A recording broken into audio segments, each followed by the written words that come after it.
So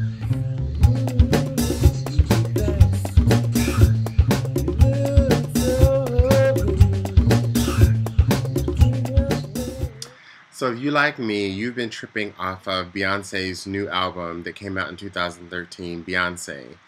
And if you're like me, you've watched Drunk in Love with Jay-Z like 24 times in the past 12 days of Christmas.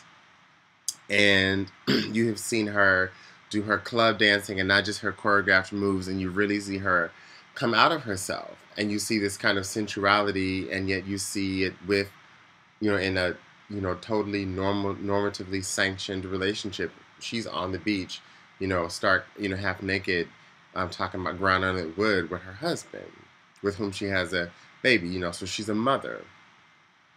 And but still constantly playing with this mother whore thing, a freak on the freak in bed, but a lady in the streets kind of thing. And she is that. She plays that to the T. You see her at award ceremonies, and Girlfriend is just, in gown. She's Diana Ross in Supremes.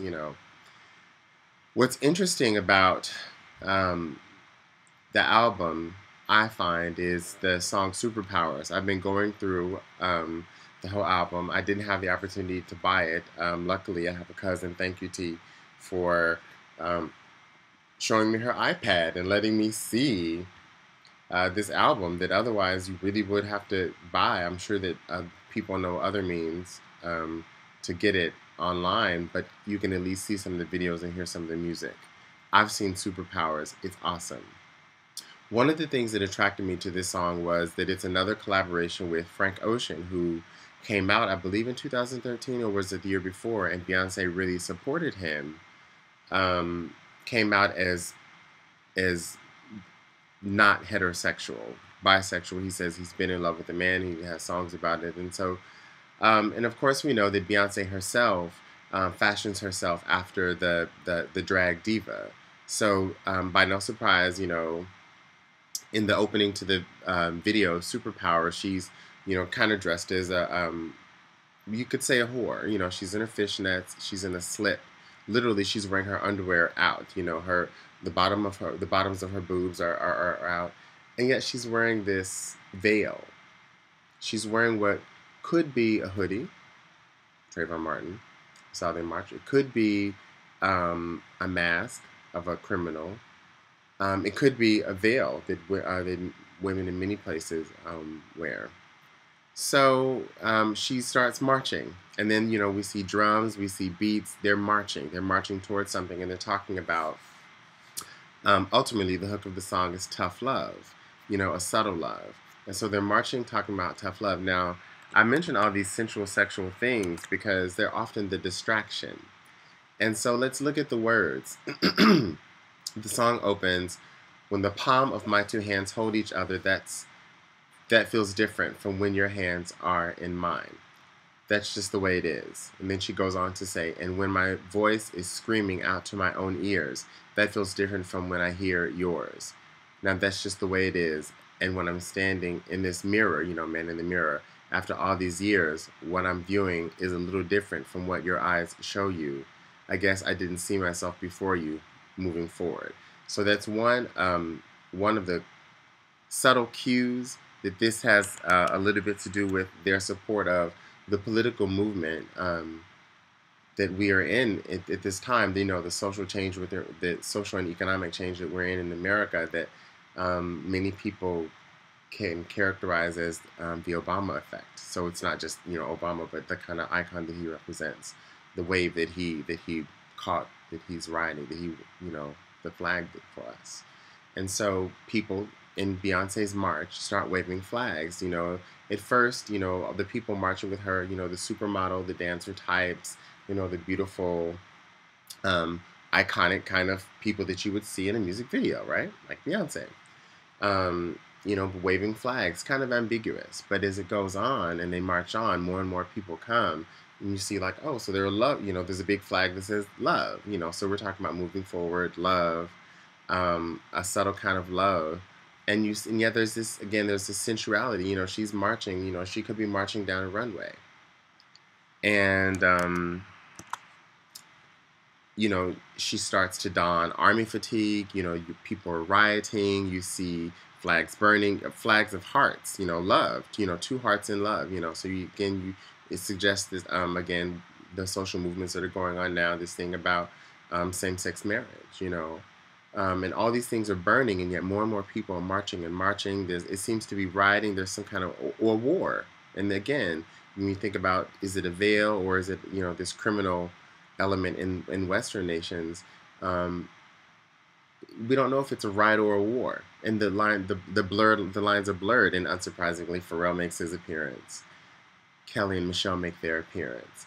A number of other celebs, make their appearance in this video, and they march and they march and they march, and finally they're confronted with the riot police in riot gear, and they're getting ready, for something, to confront something, and they're just, and then finally the Obama effect, the second Obama slogan comes, yes we can, yes we can. She repeats it, yes we can, and they're marching, yes we can.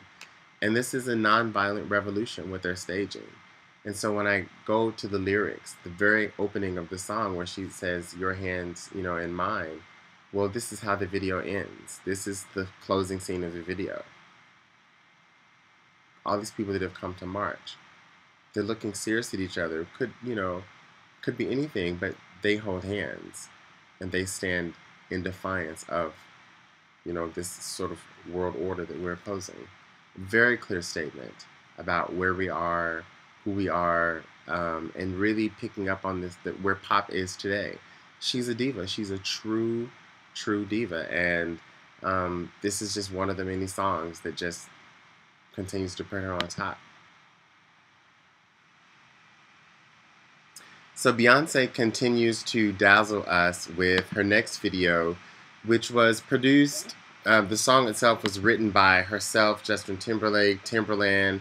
Her massive entourage of writers. And so Yoncé, she breaks it down. I'm glad that they acknowledge that the video was inspired by George Michael's Freedom, but I also see tones of Too Funky in the video. So Beyonce is in there with, as she says in the opening lyrics, 50 ladies, and you're reminded that Beyonce is not producing a sexuality in competition with other women, and she clearly says this on the song Flawless with her inclusion of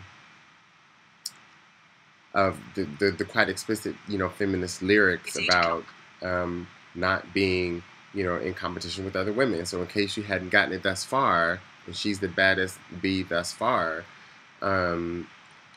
she says it explicitly. But in these videos, and I like that she really harkens back again to, it just shows, the undercover gay mafia producing these images, these critical kind of sexuality. That's what drag is. It's not just trying to be feminine, but trying to explore one's own dual sexuality. So, Beyonce opens a video, she's in her fishnets, and all her girls are in their strappy, this and that and the other, and they're dancing against a wall, she's chewing gum, and then they end up, one of them even ends up licking her titty. And so you're thinking, okay, are they, sensual together? Is this like a lesbian thing that we're seeing here? Could be any or all of these things. But what we are seeing is, again, a feminine solidarity. Beyonce says, she's in the club with her girls, everybody's checking her out, dudes trying to get to her, they're bossy and all this, that, and the other. It's a classic hip-hop song. All her bravado. I mean, the hook of the song is Yoncé on your lips like liquor, something to that effect. It's just mad bravado, and she's got mad lyrics in this song. I mean, she raps. This is a hip hop song. This is not just an R&B song. This is a hip hop song. She raps, like she breaks it down. She does, the whole shebang. Really proud of her. Beautiful video, beautifully shot. I think that she's really emerging. I mean, she says she's the baddest bee so far. I mean, is she really the absolute most amazing pop diva that we've seen thus far? And I'm not trying to like blow her up just because I like her a whole lot. Obviously I do, I'm a fan, but I mean, I really look at the critical work that she just has produced with this one album, let alone the things that led up to this. and how she's done this. And wow, you know. So I mean, again, go Beyonce.